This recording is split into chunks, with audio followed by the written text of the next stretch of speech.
Chers camarades, nous avons intitulé notre intervention « Dette fatale » ou le leurre des indépendances africaines.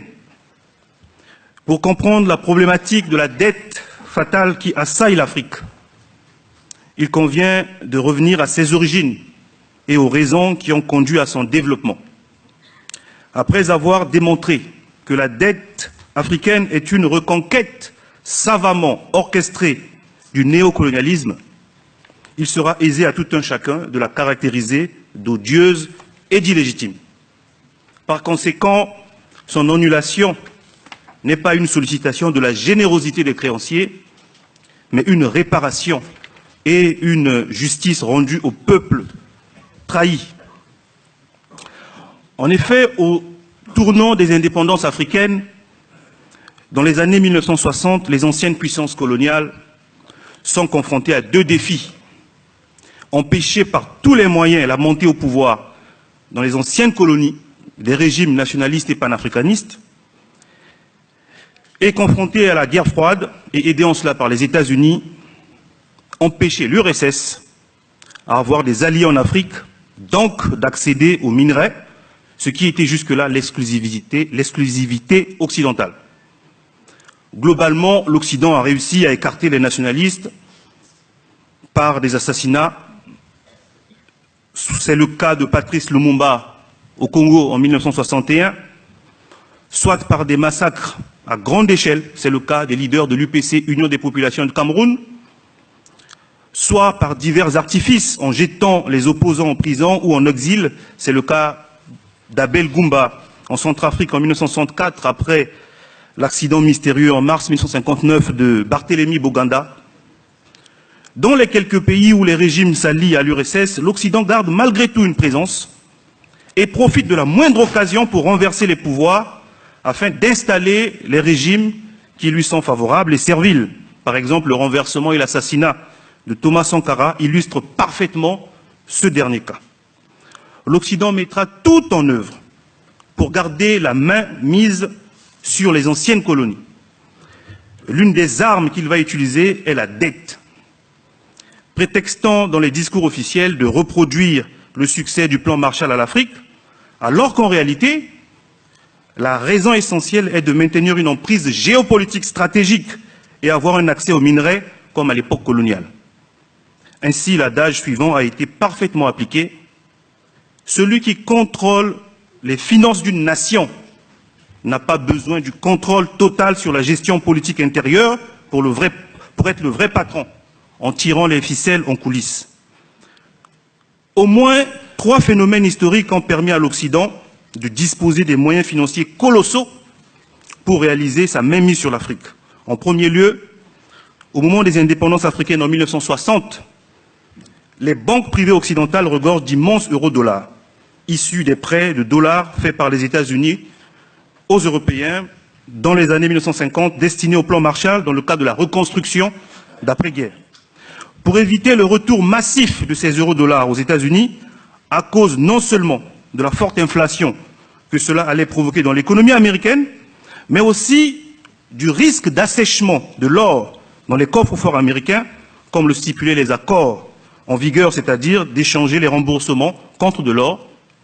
Les Occidentaux vont inciter leurs banques à prêter massivement à des taux avantageux aux pays africains nouvellement et bien évidemment nominalement indépendants.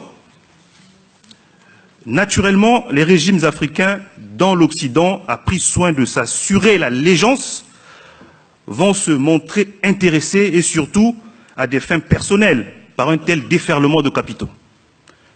Le deuxième phénomène historique qui explique l'explosion de la dette africaine est le choc pétrolier de 1973, provoqué par un quadruplement soudain des prix du pétrole. Les émirs des pays du Golfe vont déposer des immenses quantités de dollars résultant des profits réalisés par les ventes de pétrole dans les banques occidentales. C'est le phénomène dit des pétrodollars. Ces pétrodollars s'additionnant aux eurodollars liés au financement de la reconstruction de l'Europe dévastée par la guerre vont à nouveau affluer vers l'Afrique.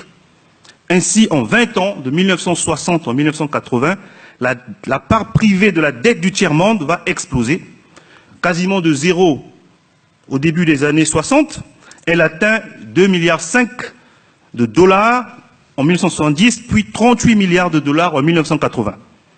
Rappelons qu'en 1980, la dette africaine est libellée en dollars, en francs français, en Deutschmark, en livres sterling et en yens japonais, ce qui oblige les États africains à se procurer de devises fortes pour rembourser les prêts contractés. Bon an, mal an, l'Afrique règle sa dette jusque-là.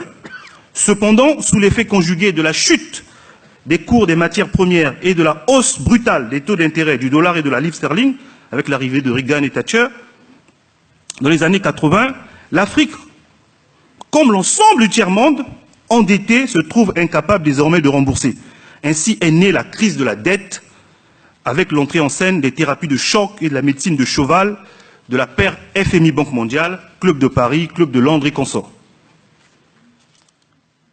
À l'instar du Mexique, qui annonce publiquement en août 82 son impossibilité de rembourser la dette à cause de la baisse du prix des matières premières et de l'explosion des taux d'intérêt, la plupart des pays africains annoncent aussi leur impossibilité de payer.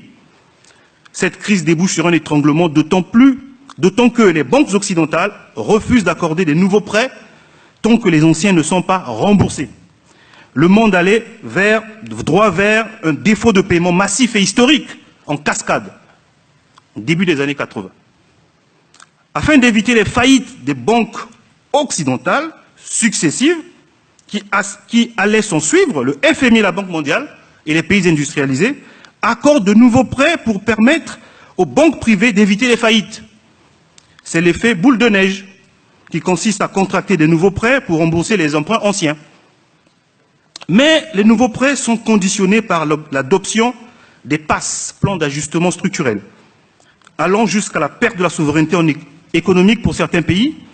Donc, depuis les années 80, y compris après le retour du multipartisme au début des années 1990, les PAS relookés en PPTE, pays pauvres très endettés, aujourd'hui, se traduisent par des baisses massives de salaires, le gel drastique des recrutements dans la fonction publique, l'arrêt des subventions aux services de base, donc santé, électricité, eau courante, éducation, privatisation des sociétés d'État et mise massive au chômage ont été appliquées brutalement contre les populations. En fait, ce que vit la Grèce, l'Afrique le vit depuis les années 80, multiplié par 1 million. Tout se passe comme si les populations africaines devraient subir la double peine. Après avoir subi les affres des régimes dictatoriaux, elles sont sacrifiées régulièrement sur l'autel des remboursements des dettes odieuses et illégitimes, contractées par ces régimes injustes avec la complicité des créanciers véreux. Le cynisme atteint son comble lorsque les populations doivent subir aussi le remboursement des dettes contractées pour les achats d'armes de guerre ayant causé des milliers de morts parmi elles lors des conflits successifs. D'après la CNUSED, entre 1970 et 2002, l'Afrique a reçu 540 milliards de dollars de prêts, mais elle a remboursé 550 milliards de dollars et elle doit encore rembourser 295 milliards de dollars. D'après les travaux du Comité pour l'annulation de la dette du tiers-monde, qu'en ce qui concerne l'Afrique subsaharienne, les flux sortant vers l'étranger à travers le service de la dette et le rapatriement des bénéfices des transnationales, comme Total, Elf et tout, sont quasiment équivalents aux flux entrant au sein de la région au titre de l'aide publique au développement et de l'envoi des ressources par les migrants, avec même un solde négatif d'1 milliard de dollars. En 2012, le rapatriement des bénéfices de la région la plus appauvrie de la planète a représenté 5% de son PIB, contre 1% pour l'aide publique au développement. Dans ce contexte, il convient de se demander qui aide qui. C'est pourquoi un audit de la dette africaine est une exigence. Instrument de souveraineté, l'audit citoyen consiste à analyser de manière critique la politique d'emprunt suivie par les autorités du pays et à répondre à de nombreuses questions. Par exemple, pourquoi l'État a-t-il été amené à contracter une dette qui ne cesse d'enfler? Au service de quels choix politiques et de quels intérêts sociaux la dette a-t-elle été contractée? Qui en a profité? Est-il possible ou nécessaire de faire d'autres choix?